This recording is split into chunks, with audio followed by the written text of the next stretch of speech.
네, 물가 걱정, 인플레 걱정 많았는데 시장은 어떻게 반응했는지 알아보겠습니다. 서령용 메리츠증권 부장입니다. 설 부장님 안녕하세요. 네, 안녕하십니까? 네, 오늘 시장 어떻게 마감이 됐습니까? 네, 오늘 시장은 전반적으로 횡보세를 보이면서 오늘 저녁에 있게 될 FOMC 결과를 관망하는 모습으로 마무리가 되었습니다. 수급적으로는 오전에 좀 혼조세로 보이던 시장이 오후 들면서 조금 더 안정세를 띄었고요.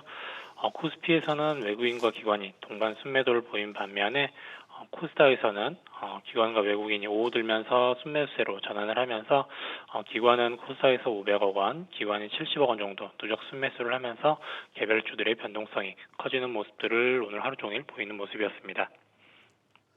네, 뉴욕 증시도 연준 회의에 대한 경계감이 많이 반영된 거죠? 네, 맞습니다. 크게 두 가지가 있는데요. 첫 번째로는 11월 달 소비자 물가가 6.8%로 발표가 되면서 인플레의 고점이 머지않았다는 기대감이 부각이 되기도 했습니다. 반면에 생산자 물가가 9.6%로 예상보다 높게 나오면서 재차 분위기가 좀 혼조가 되고 있는 모습이고요. 오늘 저녁까지 있게 될 12월 FOMC 결과 발표를 임박한 가운데 생산자 물가가 서프라이즈로 나오면서 테이퍼링이나 기준금리 인상 과속화의 전망을 힘을 실어주고 있는 것으로 보이고 있습니다. 이번에 소비자 물가나 CPI 등 여러 가지 인플레 지표가 연준의 그 평균 물가 목표제인 2%를 넘어섰기 때문에 내년에 금리 인상 자체는 불가피할 전망입니다.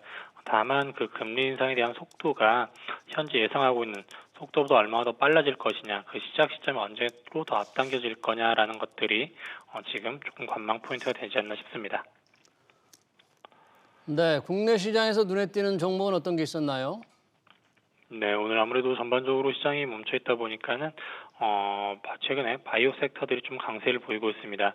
특히나 내년 1월 달에 JP모건 헬스케어 컨퍼런스를 앞두고 바이오 종목들이 강세를 띠고 있는 상황인데요. 오늘 같은 날도 계속해서 바이오 종목들, 앞타바이오라든가 일동제약, 브리지바이오테라 같은 개별주들이 강세를 띠면서 시장의 일부 수급을 빨아들이는 모습을 보였습니다. 또 한 가지로는 LG이노텍이 계속해서 강세를 보이면서 오늘 사상 최고가를 갱신을 했습니다. LG노텍 같은 경우에는 애플의 VR 기기에 들어가는 3D 센싱 모듈과 기판 같은 부분들을 납품을 하게 될 것으로 보이는데 이런 부분들로 인해서 올해 실적도 대비해서 저평가했던 상태에서 그 부분이 한 번에 반영되고 있는 상태고요. 내년 실적까지도 호실적이 예상되면서 기관들 매수세가 몰리면서 신고가를 갱신하는 모습입니다. 네, 내일 연준 회의 결과에 시장이 어떻게 반응을 할지 궁금한데요. 어떤 투자 전략이 필요할까요? 네, 일단 오늘 저녁에 발표될 FOMC 결과 발표에 따라서 변동성은 일정 부분 확대될 것으로 예상이 되고 있습니다. 그 방향이 상방이 될지 하방이 될지는 오늘 결과에 따라서 조금 방향성이 갈리지 않을까 싶고요. 다만 테이퍼링 관련해서는 일정 부분은 충분히 시장에 반영이 되어 있기 때문에 그 부분이 급진적인 변화가 예상치를 벗어나지 않는다라면 악재 해소로 바라보면서 오히려 긍정적인 스탠스로 시장이 바뀌지 않을까 싶습니다.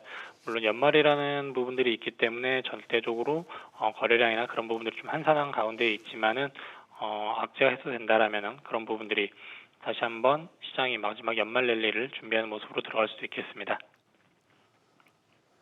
네, 마감 시황 잘 들었습니다. 지금까지 서령용 메리츠증권 부장이었습니다. 고맙습니다.